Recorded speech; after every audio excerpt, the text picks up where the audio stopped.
Let's jump right into this explainer.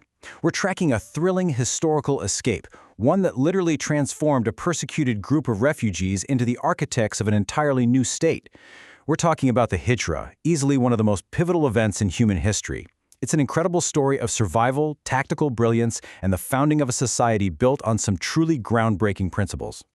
To really grasp the immense stakes at the start of our story in 622 CE Mecca, we have to understand the extreme pressure the early Muslim community was under. The sources tell us the ruling Quraysh tribe in Mecca had made life entirely unbearable for this new religious group. They weren't just trying to suppress the message anymore, they were actively plotting to completely eliminate its leadership. Just think about that for a second. For 13 grueling years, Muslims in Mecca faced intense, relentless persecution. The source material details a horrific environment. We're talking strict boycotts, torture, and constant verbal and physical harassment. People were being driven out of their homes, stripped of their property, all simply for their beliefs. And Prophet Muhammad himself had just endured what's known as the Year of Grief, losing both his wife and his deeply protective uncle. The opposition wasn't slowing down at all. If anything, it was intensifying. But then, almost out of nowhere, a lifeline emerged. During an event known as the Second Pledge of Al-Aqaba, 75 residents from the city of Yathrib, which was located to the north, secretly met with the Prophet, and they offered him a formal bay'ah. Basically, this is an oath of allegiance and protection. They promised to defend him and his followers exactly as they would their own families. And honestly, this right here sets the stage for a massive shift in the balance of power. Naturally, the Meccan elite were terrified of this new alliance. Fearing the shift, the Quraysh leaders gathered at their main meeting house, the Nadwa, and they devised this calculated, totally ruthless plot. The plan was that one strong youth from every single clan would strike the Prophet simultaneously with sharp swords. It's a grim strategy, but by sharing the act, they ensured that tribal vengeance from the Prophet's clan would be virtually impossible. They planned to strike just before dawn. Now, a really crucial takeaway here is that the Hijrah was absolutely not just a frantic, panicked escape in the middle of the night.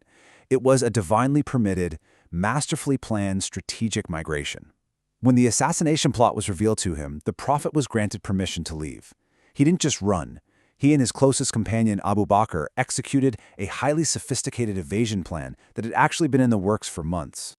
The tactical brilliance of this evasion plan is just fascinating. First, he had his cousin, Ali, sleep in his bed wearing his cloak.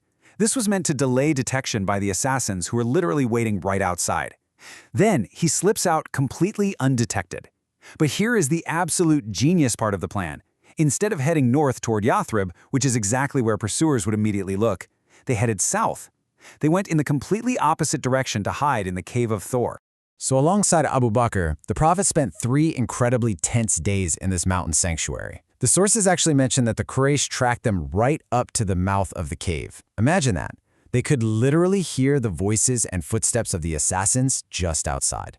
But they remained hidden. The texts note they were protected by a miraculously spun spider's web right over the entrance. Seeing the unbroken web, the pursuers turned back, totally convinced the cave had to be empty.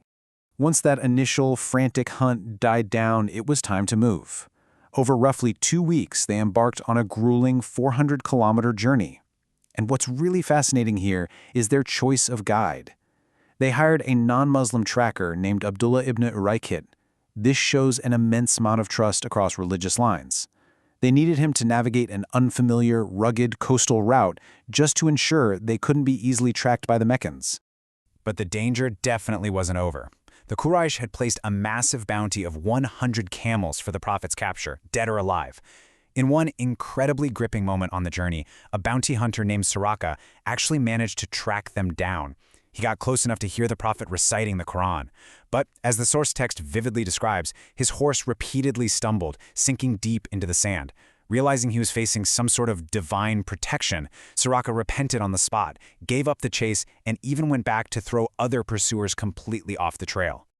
After traveling with great haste, mostly under the cover of night, the mood completely shifts. On Monday, September 27, 622 CE, they arrived to this joyous, monumental welcome in Yathrib, which, by the way, was immediately renamed Madinah, the city of the Prophet.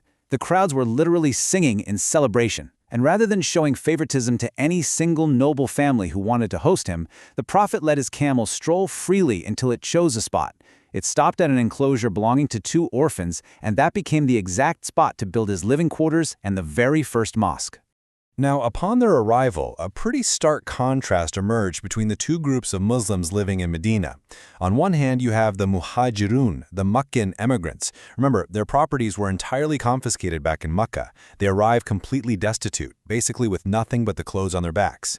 On the other hand, you have the Ansar, the Medinan locals. And these locals were eager to share absolutely everything they had to welcome their new guests.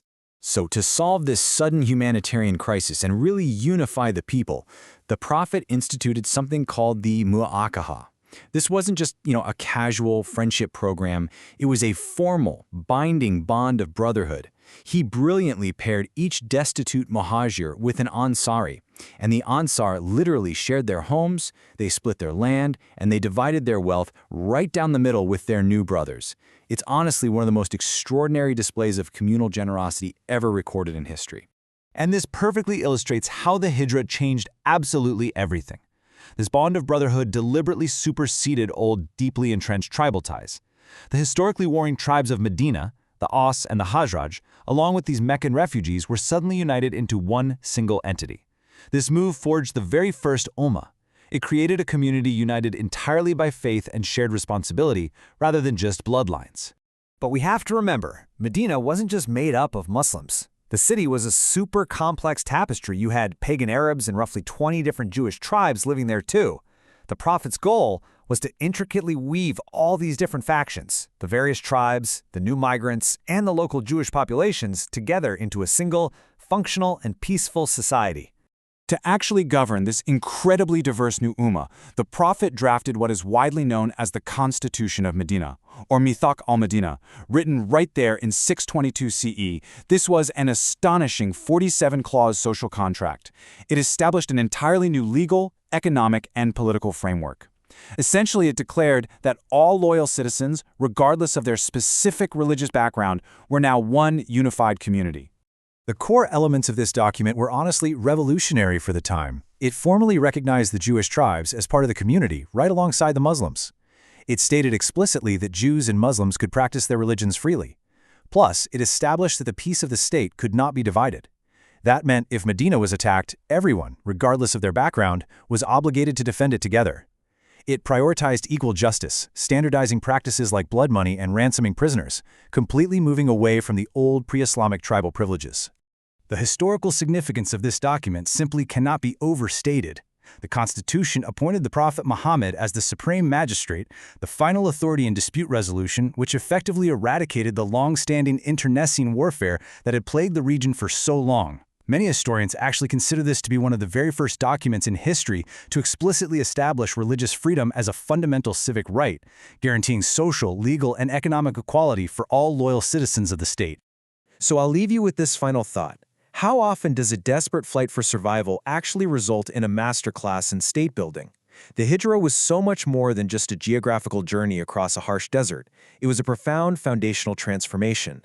Think about it. In just a matter of weeks, an oppressed group of refugees navigated a deadly pursuit, arrived in a totally fractured city, and somehow laid the ultimate blueprint for coexistence, equal justice, and community governance.